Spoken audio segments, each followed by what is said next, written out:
Okay, shalom ubracha, everybody. Thank you for joining. We have no live audience today. It just shows you how people are going through the Shovavim blues. To explain, Shovavim are these next 6 weeks from Parshat Shmot to Mishpatim. So it's a month and a half. Shmot, Va'era, Bo, Beshalach, Yitro, and Mishpatim, 6 parshas, where we're reliving the exile in Egypt, okay? And Rav Nosson, on this lesson 24, he explains pretty clearly what is the main exile? What is the main effect, impact of exile? It's on a person's simcha, on his joy. When we say somebody's in galut, in exile, it means they're trapped in sadness and depression. For example, we have all these people in America, in Florida, or no, Miami, New York.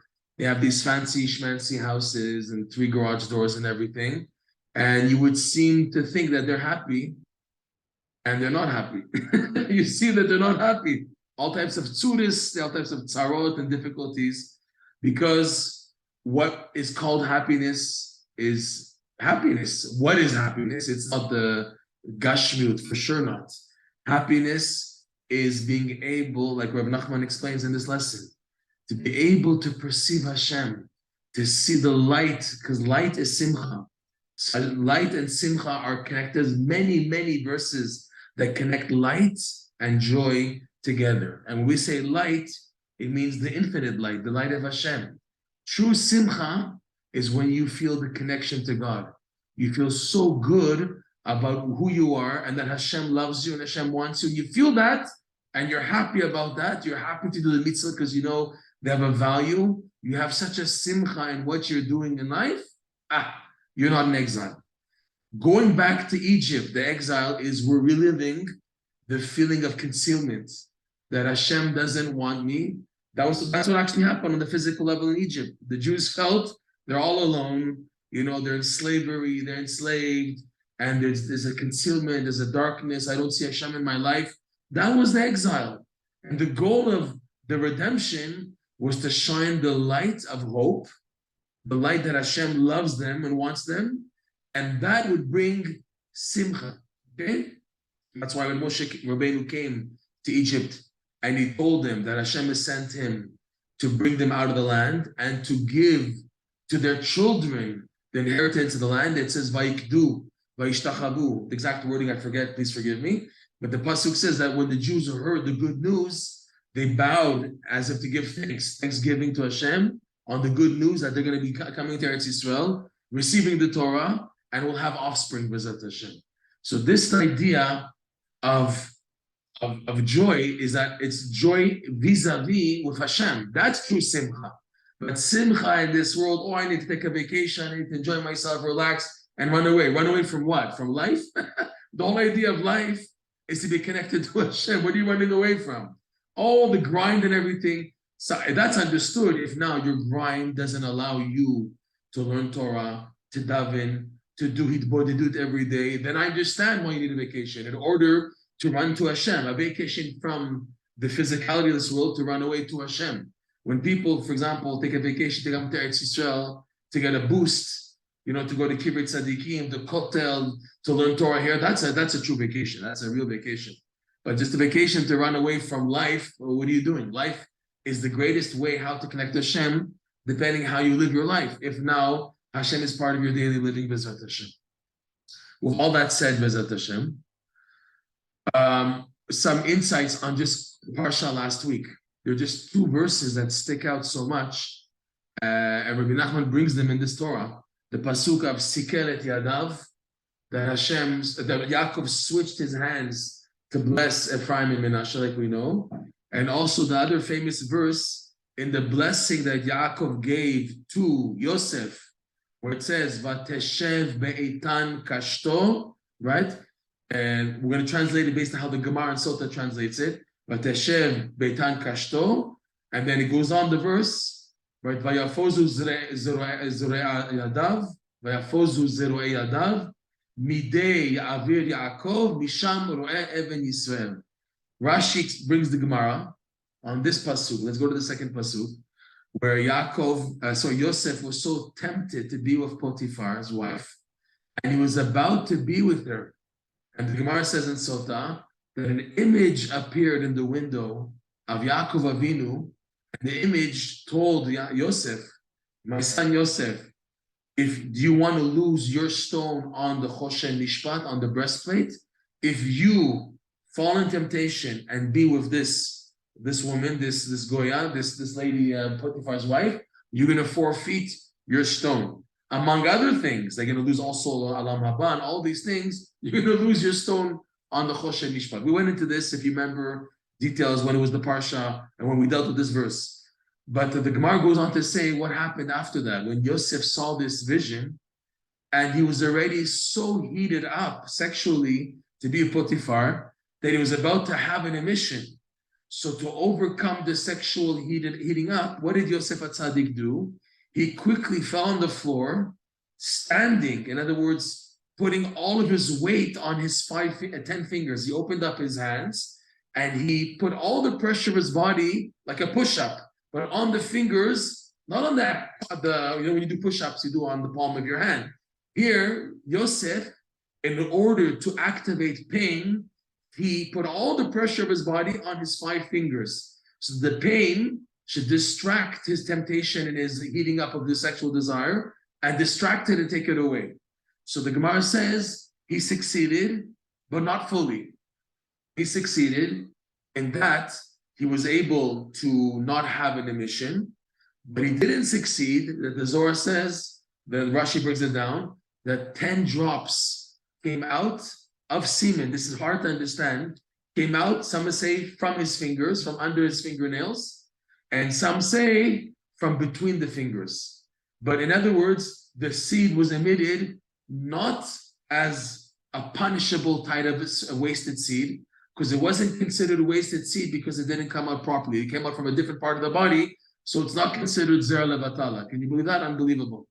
But the Gemara says on this that he did this, and it's hinted to in the words vateshev be'etan kashto, and he was able to retract he got heated up and he had an erection. The keshet, I know we're going into details, but it's necessary to hear the words of Torah here.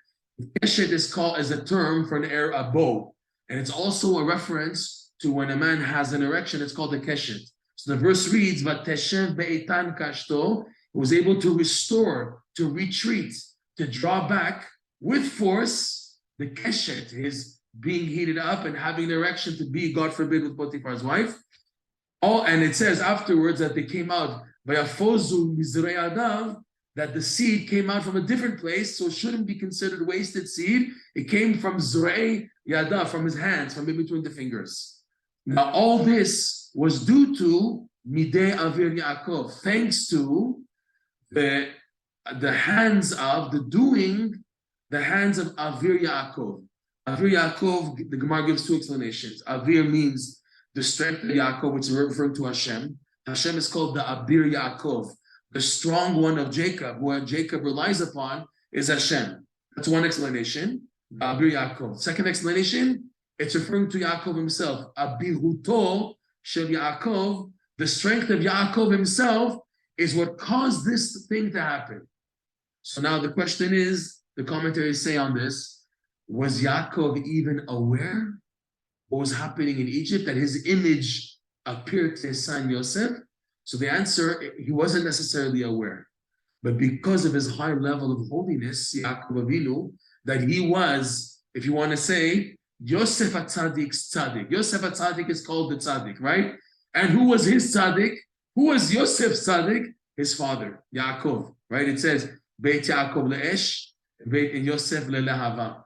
That Yaakov is a fire, and Yosef is the flame of the fire. It's the flame which is built on the initial fire, which is the fire of Yaakov Avinu. So Yosef is built on Yaakov Avinu. He's a tzaddik. The image of this tzaddik came to save him. And even Yaakov wasn't aware about it. And Rabbi Nachman has a nice lesson, a little short lesson, where he says this is something phenomenal. When the image of a tzaddik comes to save a person, this Rav Nosson develops in the Likutey Moharan. He says something amazing. This shows you why you need so much a tzaddik in your life. Because what does it mean to be attached to a tzaddik? Leave me alone. I have my Torah. I have my shul. When I have halachic questions, I have the rabbi. I have the weekly sermon. I have all these amazing classes online and everything. Why do I need a tzaddik? What am I missing? What are you missing? When you are tested big time in life, the tzaddik connection is to guarantee that you don't fall off totally. You may fall, but you don't fall off totally, like many people do when they're tested. So sad. And you hear many cases that a guy, a chassan and kala, they get married, they start a nice family, and they're from, and they have 1, 2, 3, 4, 5 children, and then internet took in and destroyed the marriages with the smartphone. She starts speaking to other men, and he also starts watching other things, and the whole marriage gets messed up, and it has hashpa on the whole family, and they fall off. And it's not 1 or 2 cases, it's so many cases. This is an example, just saying that people are tested in such a way, and they have no catch net underneath, and they fall off totally, chas v'shalom. They drop everything totally. Whereas, if a person has a tzaddik, a true tzaddik, of high caliber, Rabbi Nachman says in lesson 30, don't aim low. Aim for the best tzaddik possible. He says, Rabbi Nachman, he was against doctors. He said, but if you're going to go to a doctor already, go to the best. Don't go to some despicable lowlife who doesn't even know how to read. Go to the best doctor that there is that can help you. So too spiritually. When you want to come close to Hashem, look for the big tzaddikim. Go for the big shots. Don't go for the low guys. Aim high, because you're going to need it in life. Because you have no idea what challenges you're going to go through in life, which will force you to need a high dosage of energy and kedusha way above your level to help you. So this idea of Yosef and the image of a tzaddik coming to a person to save him. He was about to fall, according to his high level, Yosef a tzaddik, to fall, a major fall. Hashem sent him the image of Yaakov. This is how it is. Rav Nosson writes that when you're attached to a tzaddik, the tzaddik is able to shine his light into your darkness, the darkness that you're going through, which is so dark, which is, by the way, the idea of the lights of Hanukkah, to shine the light of Hanukkah into the darkest places of your life. The darkness recess is to shine a light of hope and simcha to continue. There's a story told of Rabbi Yitzhak Gelbach. Yitzhak Gelbach, he survived miraculously the Holocaust because he was sent to Siberia for a 10-year sentence. He was a Breslever Chassid, a boy, a young teenage, who came close to Breslev while in yeshiva, the Polish yeshivas. And when his yeshiva flute, because of World War II, they escaped and went eastbound to Lithuania and Latvia. So the communist Russians who were then in charge, they caught him for making a 10-year Jewish calendar. He printed a calendar for the next 10 years. It's called a 10-year calendar, okay? And he got caught doing that. So the communists sentenced him. They said, you made a 10-year calendar, so we're going to put you in Siberia for 10 years. In the end, after 1945, the end of the war, because he was a Polish citizen, he was sent out early, Baruch Hashem, so he didn't have to keep his 10-year sentence. It was like 2 years, whatever. But to survive Siberia was a miracle. What he went through, almost died. One of the stories told about him is that in Siberia, they had the section where the food was, the storage of the food. Didn't have freezers, obviously. You don't need a freezer, really. But you still needed to watch the food from predators. There were wolves who tried to sneak in and steal food because they had also proteins, dairy, whatever they had in the camp in Siberia that was frozen, whatever. But the wolves can smell it and detect it, and they tried to come. They tried to snatch and steal food. So they needed to position a guard every night with like an axe or something, a shovel, in order to throw away any wolves who tried to come in the middle of the night to steal food. And it was a dangerous job because many times the guard would fall asleep on the job because they didn't sleep, they didn't rest during the day in order to stay up. The slave, the prisoner, would work during the day, and then when it was his turn and when it was his cycle to stay up all night, it was all after being up all day and then staying up right afterwards the night. So many of the guards would fall asleep on the job, and the wolves would attack them also. The wolves would eat the people also. So when it came Rabbi Yitzhak Gelbach's turn, he was sitting there freezing cold. Again, it's freezing Siberia cold, okay? and he started to doze off. And he said, that's it, I'm finished. I'm gonna die being eaten up by a wolf. I'm not gonna have a Jewish burial. Nothing's gonna be left in my body. I'm finished. He dozed off. And while he dozed off, he saw an image of the Breslover chassid responsible for bringing him to Breslov. His name was Rav Yitzhak Breiter. He was killed in Treblinka by the Nazis. And he came to him in his dream and he said to him, this is what I taught you? I taught you how to die like a Breslover. I taught you how to live like a Breslover, not to die like a Breslover.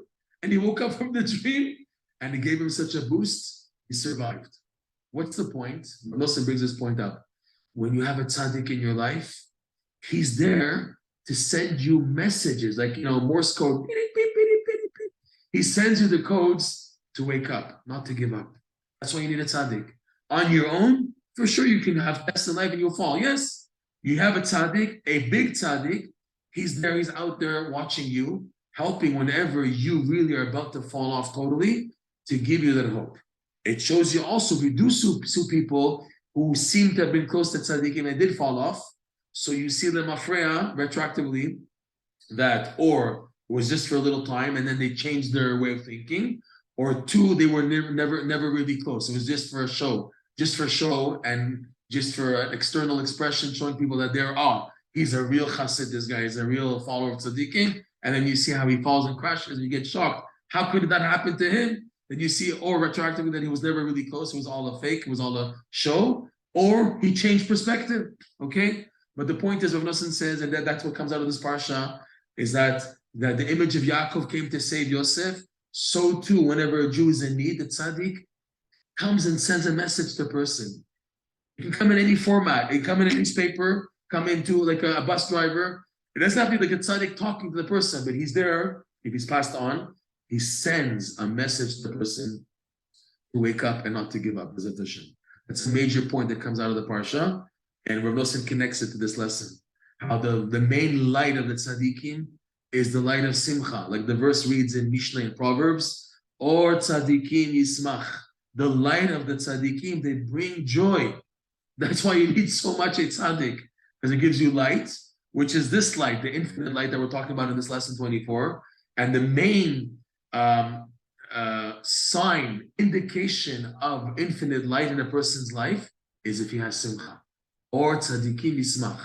The tzaddikim shine this light into a person, yes, and it brings a person true joy. That's the sign that a person is connected. When you see this person is happy for tiny things, he's happy about his life, he's happy about the day that he has and the time he has to do mitzvot and to learn Torah and to daven and to be involved in tzedakah, chesed, whatever, and he feels good about it, that person's connected. He's in the ballgame, okay?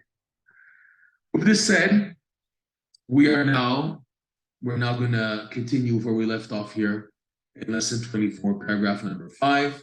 Okay, we want to finally finish this amazing paragraph. Okay, so he said like this. It's in the middle of paragraph 5 of Likutey Moharan lesson number 24. So just recapping a little until we get to the point, we want to finally finish this paragraph. So he says like this. He said earlier that when a person merits to have the hands activated, the hands means the concept of the hands, and specifically it's referring to Hashem's hands. When Hashem's hands are activated, like in the pasuk we say every day, 3 times a day in Ashrei, Poteach et yadecha umasbiya lechol chai ratzon, right? Hashem, you open your hands. We say, Hashem, you open your hands and you give satisfaction, satiation to all living, to all those who are living, but according to the ratzon, their desire is what dictates how the satiation comes down. If it comes in the format of sechel, which means the intellect to perceive and to contemplate and to look to connect to Hashem, to understand how to relate to Hashem, how to come closer to Hashem, that's the raw form of the bracha that comes down. That's the ideal, and that's what a person should aim for. And if he's not interested in that, he wants to have the gashmi with the nice house, the bane chayim zone, to enjoy himself, and he's focusing as that as the mekor, the root. So he transforms the shefa coming down, transforms it to something else, but he's losing out, obviously. So Rabbi Nachman gives advice. Therefore, Someone who's a Baal Nefesh, and we went into that many, many times, that a Baal Nefesh is someone who's concerned of the soul. His concern is to master how to connect to the needs of the soul. Even though he goes through so many ups and downs in life, he doesn't stop his yearning and davening to come close to Hashem. He doesn't say, it's over with me, I'm never going to make it. Take off the kippah, chas v'shalom, take off the payas, take off the beard, just be like everybody else, because anyways, you're never going to make it. He doesn't say that.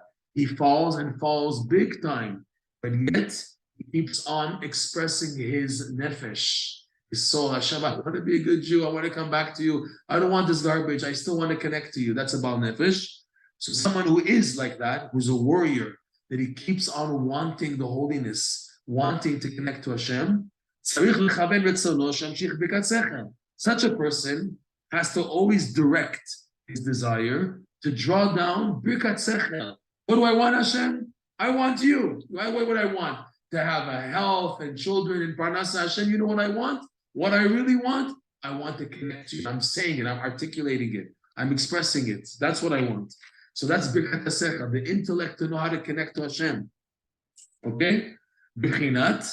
We said this idea of sikel et yadav by Yaakov, the parsha we just read last week, that last Shabbat, that Yaakov switched his hands, sikel et yadav. Rabbi Nachman's bringing it here as the initial proof. Sechel is in the hands, like the verse said, sikel. It's the idea is that Yaakov switched his hands, but the wording used is sechel, to say that he did this with intent. It's amazing, just as a beautiful, beautiful midrash rabbah on this pasuk, the very, very last midrash in the book of Bereshit.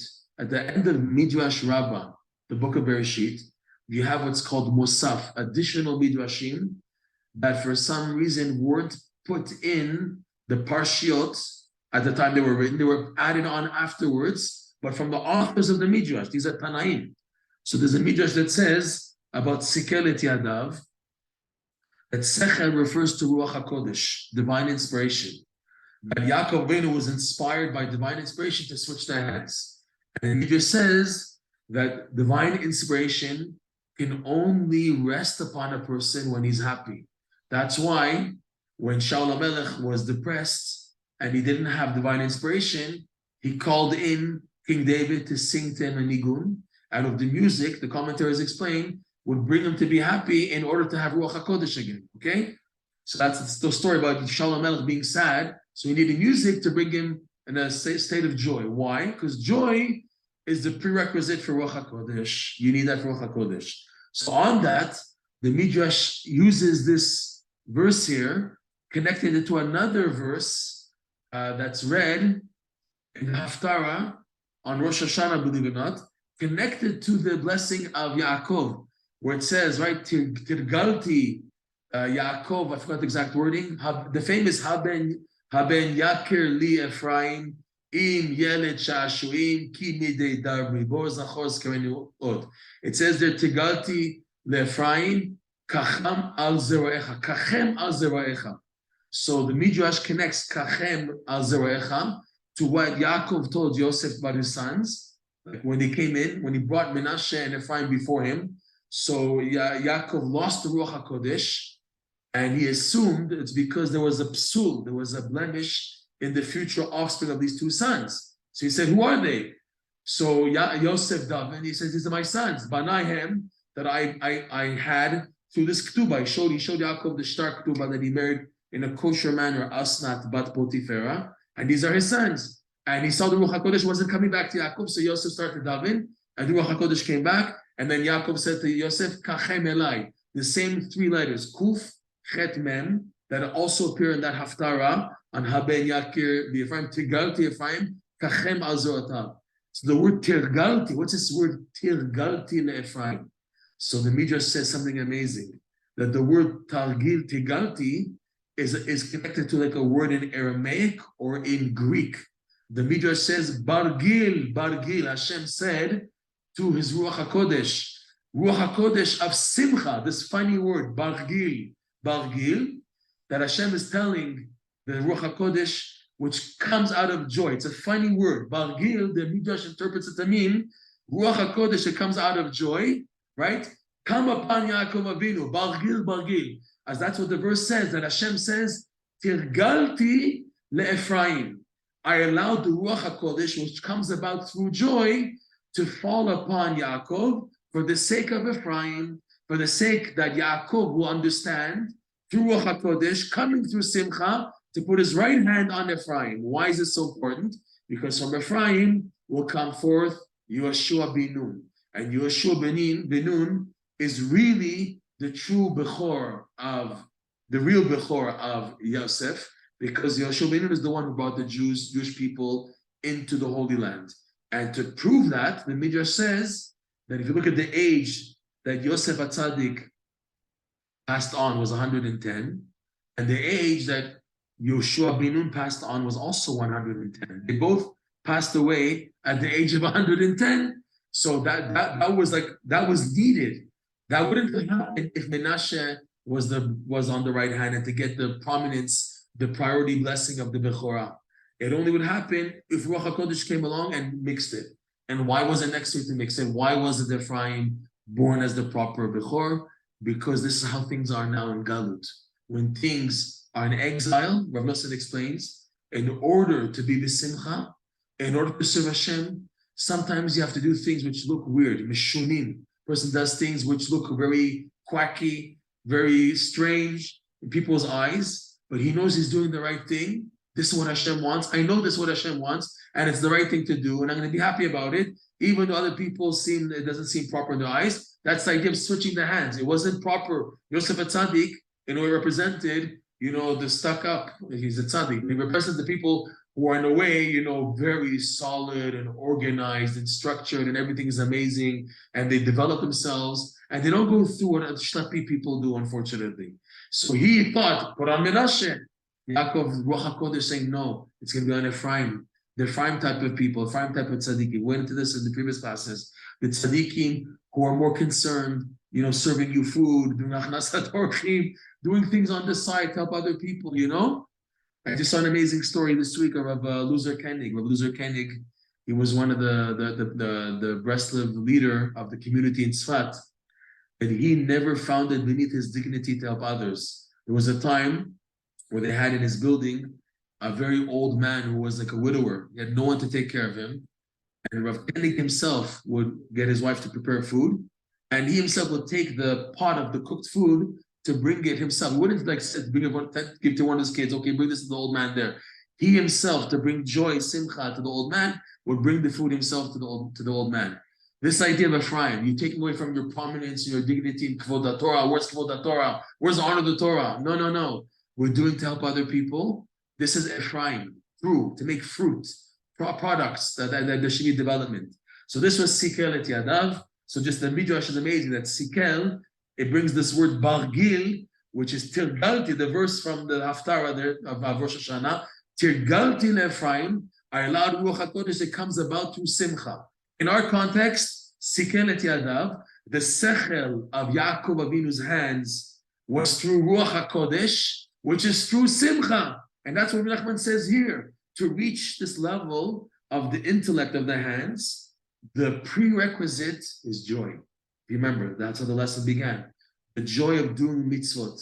Doing mitzvot with Simcha is the prerequisite to reach this type of intellect, which is the concept of the hands. So Rabbi Nachman's proof, Sikel et Yadav, the hands are the concept of the Sechel, meaning the blessing of intellect. And in the second verse he brings, Ubivchinat Hashem konnenu yadicha, that the hands are connected to that, to wisdom, is this verse from Azir Shir Moshe. Last class we began to open it up a little. The verse reads, right?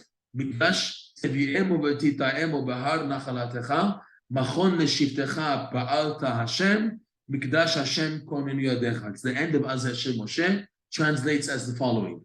Tevi'emu v'tita'emu, Hashem, bring the Jewish people, bring them.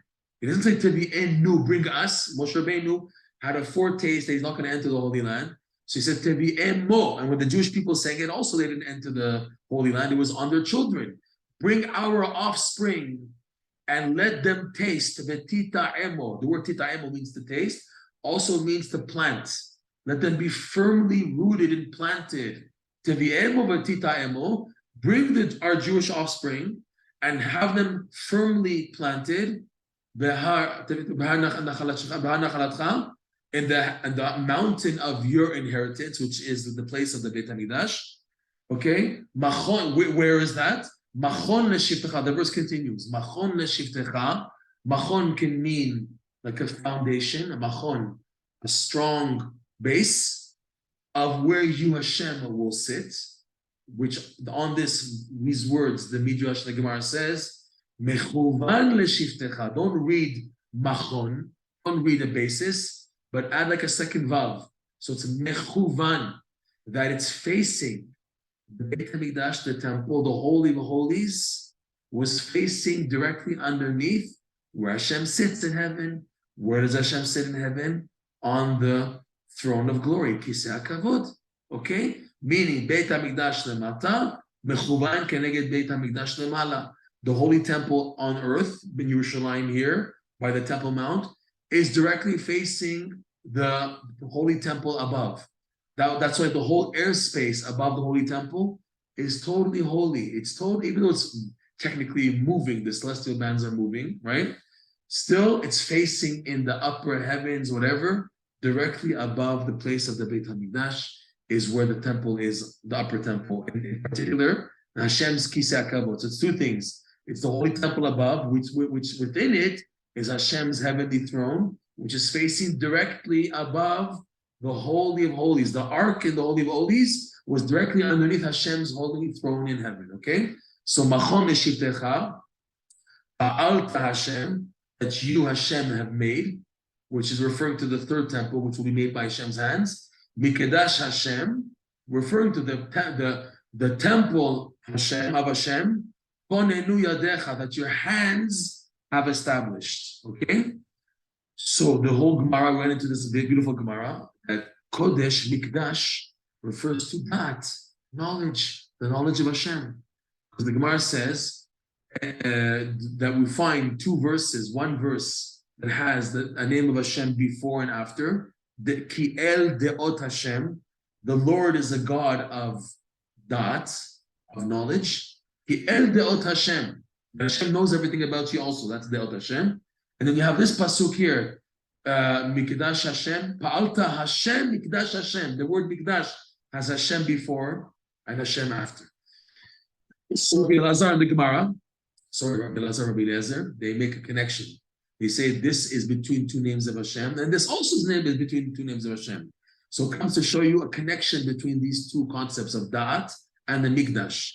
The Gemara says like this, whoever has Da'at, it's as if he built the Holy Temple. The Holy Temple was built in his lifetime. That's the idea of the connection. So in our context, if the Gemara opens up the word Mikdash to that, it's as if the verse reads Mikdash Hashem, which translates in our context the Da'at, knowledge of Hashem, Konnenu yadecha, have been established by your hands. Your hands, Hashem, are the establishment of Da'at, Mikdash, which is what we're trying to say. The hands are the concept of Da'at. The question is, why did Rabbi Nachman bring two verses? What does he come to add by this second verse? You just said, Sikel et yadav. The word Sikel, like the Midrash says, is Ruach HaKodesh, it's Sechel, it's intellect, holy intellect. Isn't that enough, Rabbi Nachman? You already explained the idea. Sikel et yadav, Yaakov Avinu's hands is perfect. What do you come to add by telling us, Mikdash Hashem konnenu yadecha? So they explain the commentaries that Sechel is the intellect of Hashem, but then you can use it and then divert. The classic example was Rabbi Meir Balanes's Rebbe, Elisha ben Avuya. He was such an outstanding Torah scholar. Once on Shabbat, Rabbi Meir was walking next to Elisha ben Avuya, who fell off the path. He was desecrating Shabbat, and he was walking on a donkey, and Rabbi Meir was escorting him, walking next to him, asking Torah questions. And while walking, Elisha ben Avuya stopped and he told Rabbi Meir, you're not allowed to walk further. This is the point of the border for the Tchum of Shabbat. The border for Shabbat, you're not allowed to walk further than this point. And Rabbi Meir said, how do you know? He said, well, while I was talking to you, I was counting your steps. So I knew based on your steps. so sharp and so brilliant and so bright. But Meir said, you're so sharp and brilliant. Why can't you use this for the Torah? Come back. The Torah world needs people like you. So he said, there's no hope for me. That's why I can't come back. Because I heard the heavenly voice, Shuvu banim shovevim, fits in shovevim, by the way. Come back, shovevim, the wild children, people fall off. Chutz me'acher, except for acher. Elisha ben Abuya earned the term acher, means another one. Because he fell off the path, he was called acher, another one. Okay, so he said, I have no more hope. But that's an example of someone who had the intellect of the Torah so strong, and yet afterwards it didn't shine into him. The second verse teaches, because you see, when sechel comes down to you, it comes down big time. And even that your intent is to receive the sechel intellect of Hashem, but it can be misused. So the second verse teaches you mikdash. Use the sechel that you're now given, you're blessed with, for the sake of the da'at, which will initiate kedusha, kodesh, mikdash Hashem. In other words, to sanctify the sechel that's coming down. It's one stage to receive the intellect. Now, what are you going to do with it? That's mikdash Hashem, the second verse. Mikdash Hashem, konnenu yadecha, the sanctuary of Hashem, which is holy da'at, which is for the sake of building the temple. The Maharsha explains, what's the connection between da'at and mikdash? What's the connection between knowledge, wisdom, and the temple? Both have a specific mission. The purpose of da'at is to draw two opposites together. That's the da'at. Take the physicality of this world and take the spirituality and show how they mend, to show how Hashem is found in this world. That's Torah study. Torah study uses all the details of this world in relationship to serving to Hashem. So you're connecting two opposites together. The Beit HaMikdash, the exact same thing. The Mikdash was for the sake of taking the physicality of this world, bringing korbanot, animals, sacrificing them, turning them into a reach noach, a pleasant fragrance for Hashem, taking something physical, bring it to connect to Hashem. So it's again connecting two opposites. So this idea of kedusha, also sanctification, the word to sanctify, like modesty, to be kadosh, that Am Yisrael, we're called Am Kadosh. Why? Because we purposely restrict ourselves. We don't eat milk and meat. We don't eat non-kosher. We have restrictions. We dress in a certain way. We have 613 mitzvot, which on one hand restrict us, but the purpose of the restriction is to sanctify us. Mikdash. And in order to know how to properly restrict myself, I need that. The purpose of learning Torah, like Rashi brings down, the purpose of Tachlit Torah is Tshuva Masim Tovim. The goal of Torah study is to know what to do, to become a better person, to change, to come back to Hashem, and to change, to learn, to be re-educated how to live as a Jew. That's the idea of learning Torah. That's the goal. And that's the sanctuary of Hashem also. Mikdash also is that it's separated from this physical world. It's in between this world and the upper world, the heavenly bodies. That was the Beit HaMikdash. And someone who has da'at is like that. A Jew who merits what's called true da'at, it shines within him. Many people learn Torah, but it's ksechah, it's intellectual. It's the first stage. What do you do with it? What do you do if you're a daf yomi? You're learning Gemara, okay, great, bravo. You finish Shas, and with Rashi, Tosfot, all the commentaries, bravo, shkoyach. What next? What do you mean, what next? The goal is Torah study. No. The goal of Torah study is like Rashi says, Tshuva and Masim Tovim. The goal of the Torah study is to change you. It doesn't necessarily happen automatically. It happens automatically if you're mechaven. You see, konnenu yadecha. The pasuk is so careful in every word. What does the verse read? Mikdash Hashem, konnenu yadecha. The sanctuary of Hashem, holy da'at that brings to kedusha, is on condition that there's what's called konnenu yadecha. The word konnenu means also to establish. The word konnenu is connected to what he said earlier. If you're a Baal Nefesh, tzarich lechaven retzono. You have to direct your ratzon. If you're just learning Torah and there's no kivun ratzon, you get lost because you can get so lost in the Torah. You can lose track when learning Torah. That's why a person always needs a reminder. Always needs to refresh and remind himself why he's learning Torah, okay? So, konnenu yadecha lechaven et retzono. In order for the Torah, the sechel of the Torah to become a mikdash, the da'at which will lift me up, I have to direct to it. I have to work for it. It's not going to happen automatically. Oh, he's learning, so he's changing. It's true. We're not going to deny that there's no change. There's a change. But the change that you need to get to requires on lechaven et haratzon. You must direct desire towards that. That's like lechaven ratzon. Okay? With this, I think we've covered enough, at least for what we need, on this paragraph, section 5. Okay? On all the verses, the idea of the sechel, the goal of a person now, once a person now lifts the mitzvah up by doing it b'simcha, he comes to the level of the hands. So at this point now, at the end of all these previous paragraphs, Rabbi Nachman goes back to quote an idea from the Kabbalah. So he says, everything we just mentioned now about the da'at and the hands, he says, this is the concept of the following. B'zeh bechinat chagat shemalbishin et chabad.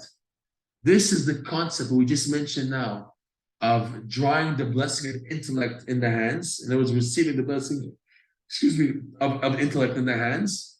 This is what the Kabbalah calls that chesed gvura tiferet. Chesed gvura tiferet in the Kabbalah, in the anthropomorphisms of the Torah, of the Kabbalah, the chesed corresponds to what's called the right hand, the right arm.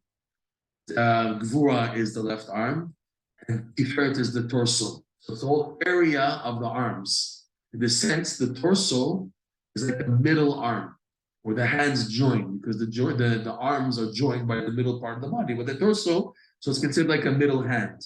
So in a sense, like 3 hands here: the hand of Chesed, the hand of Gvura, and the joining of the 2 hands making the hand of Tiferet, which is corresponding to the torso. So this is the concept we mentioned now, that Chagat, Chesed, Gvura, Tiferet, which are the level of the hands, they go up a level and become a garment and clothe what's called Chochma, Bina, Da'at. Kabbalah says that the sefirot go up a level. This is a concept we went into a lot initially in the class. Is that the lower sefirot of the arm level now go up to the level of the mind. The mind has also 3 sections. The brain, the concept of the brain, is what's called Chochma, which is initial pieces of information, of knowledge. Bina is the ability to deduct and understand and infer new items from this piece of wisdom, of knowledge. And then that, like Rashi says, it's Ruach HaKodesh. It's being able to properly mend and join the Chokhmah and Bina together. And how the product you have is that. But it's called Ruach HaKodesh because you need a lot of emunah and a lot of spiritual input that your deduction in Bina is done correctly. You have the ability to deduce, right, and to make decisions and everything, but you will still need divine intervention of divine inspiration that how you are interpreting with Bina, the Chokhmah, makes proper da'at, okay? And that we say is through Simcha. So here, when Rabbi Nachman was saying, everything we spoke about until now, all these concepts of the hands, of course, bringing the vessel for the sechel intellect, is what the Kabbalah uses, this term from the Kabbalah, of chagat, chesed, gvura, tiferet, becoming a garment to chokhmah bina da'at. It's that the wisdom, the knowledge, intellect is now in the hands. That the hands go up to the level, they enclose the brain, meaning that the way for me to perceive chokhmah bina da'at is through the hands. And the hands came about through the legs, and the legs came about through lifting up the kedusha, the mitzvah from the klipot.